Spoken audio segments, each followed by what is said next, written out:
The Tao of Self-Confidence, episode 609. Welcome to the Tao of Self-Confidence, where I share stories of amazing women who have discovered their inner journey to self-confidence. Visit our website at thetaoofselfconfidence.com. Your inner journey to self-confidence awaits.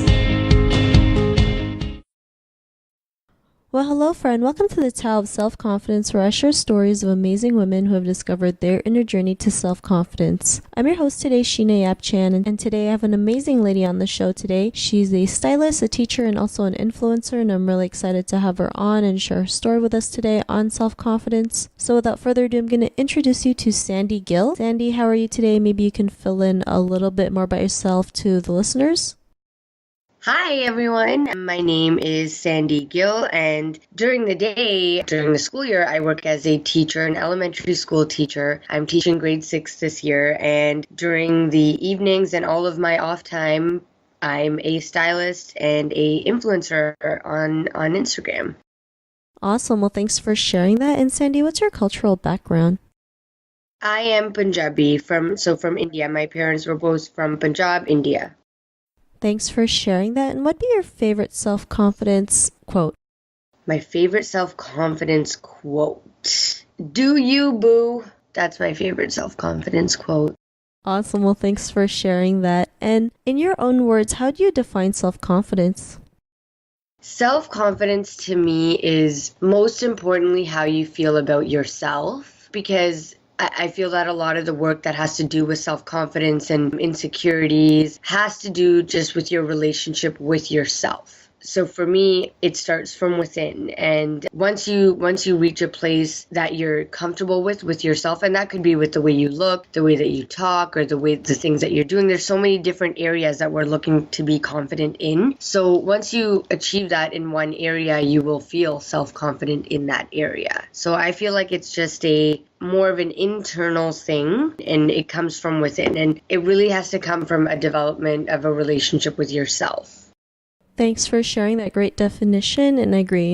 It starts with you and how you treat yourself and how you see yourself. If you don't treat yourself if you don't treat yourself well, then you're not going to have that confidence. It has to start with you, and then it overflows and you can attract the right things into your life. So thanks for sharing that great definition. And Sandy, what was your life like before your discovery of self-confidence? So I would say that I'm still discovering it in certain areas of my life. But as a child, I grew up just being the youngest of four. I guess I always felt like I was being compared to all my sisters. And even at school, I had friends, but I was never really in a tight-knit group of friends. I was just, a lone wolf, kind of. And so I think that experience kind of just really taught me from a young age to have my own back and to kind of love myself as a friend. And that's when that confidence began, like with the fashion and the way that I looked, because I began using fashion as an outlet to express myself and as an outlet to kind of paint myself as the person I wanted to be. And that was kind of my beginning of my journey of self-confidence and finding myself. Thanks for sharing that. And, was there other moments in your life where you realized, you were more than enough to go out there and be who you are? And what was that aha moment?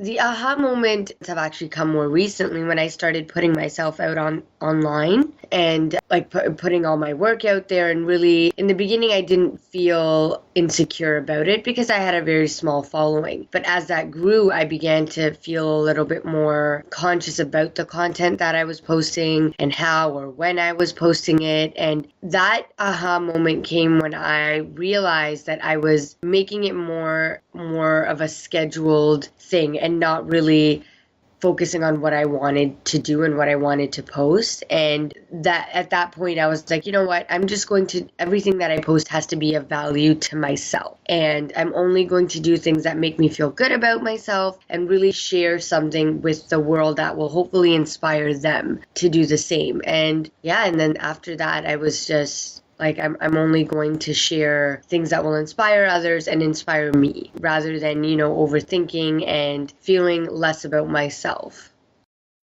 Thanks for sharing that. I know sometimes that can be very challenging, especially in social media, right? We feel like we have to live up to a person's or a follower's like expectation, and we have to realize people follow us because they like what we do. They like what we put out there, and if they don't like us, then they're not our people, right? There's like people out there who won't who won't like you, right? And that's just the truth. But it doesn't mean that you stop, right? You just keep doing you, like you mentioned, do you, boo, and the people will follow, right? The people will come, and because of that realization, what's your life been like now?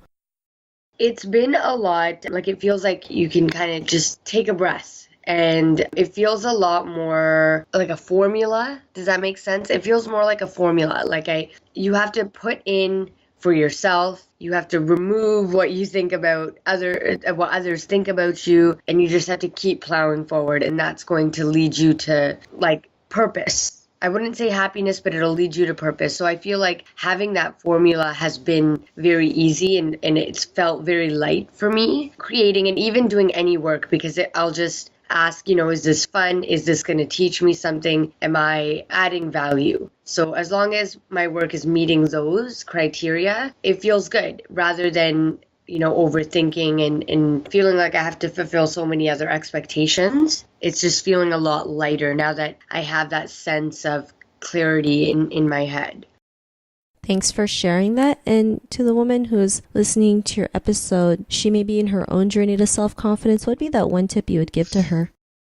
If you're really on a journey to figure out who you are and to develop a better relationship with yourself, and I guess this also comes from me being a teacher, I think that the number one thing is, one, if you're on social media, you need to either monitor that time or you need to get off completely, because I don't believe that you can achieve a healthy relationship with yourself if you have distractions like social media in your life at that time. And for somebody who has lived in a world without it, I do understand the benefits, and I do believe it's a double-edged sword. But if you really want to have a strong relationship with yourself, you have to distance yourself from all of those things that are giving you a outlook into other people's lives, because it's going to affect your subconscious, and you have to sit with yourself and really spend quality time with yourself doing things that you love to do and pampering yourself. And that kind of stuff has to come from, like, you have to be enthusiastic about it and not just do it because you feel like you have to. You have to be comfortable spending time by yourself. I remember when I was younger, or even like into my early 20s, I hated being alone. I didn't spend a lot of time with myself. And then when I began to realize the benefits of doing that, and the benefits of it at least providing a space for me to develop a relationship with myself, I began to love it. So I would say those two main tips. And you let me know what you think.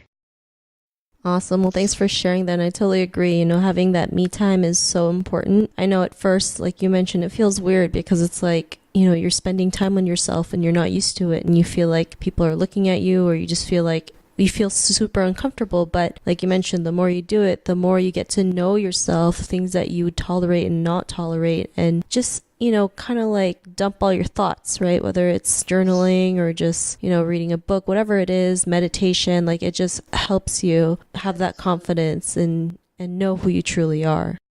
And that alone time will allow you to figure out what things you want to fill it with, like whether that's meditation or yoga or going to the gym or watching TV. You'll be able to figure that out. Yeah, I totally agree. So I think, those are some great tips that you mentioned, especially the social media thing. I mean, we live in a world where we feel like everyone has a perfect picture on Instagram, but, just because we see it on social media doesn't always mean, that's how they look or that's how they are. We never see what's behind closed doors, right? So we have to remember that as well. Right. And it's everywhere. Like the influence of social media is everywhere, whether we, admit it or not. It's there, and it's always going to be, it's kind of like a cloud over us. And it's great because it's allowing, it's probably how you and I connected. But at the same time, it just has to be something that you monitor and are self-aware about. Yeah, I totally agree. So thanks for sharing those great tips. And if our listeners wanted to get to know a little bit more about you and what you do, is there any links or social media profiles we can connect with? So I am on all platforms just as TheSandyLion. So you guys can follow me anywhere just using TheSandyLion. And I'd love to chat with you more and get to know some of you if you are looking to chat about how to feel better about yourself, or, even in fashion, like if you're looking to find ways to dress yourself and feel better about yourself, I'm your girl.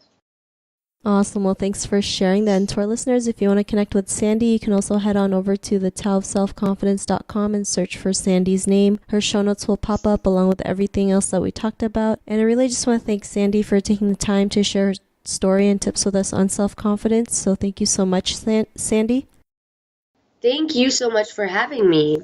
Not a problem. It was really great having you on the show. And to our listeners, be on the lookout for another new episode of another amazing woman's journey to self-confidence, and we'll talk to you soon. Bye for now.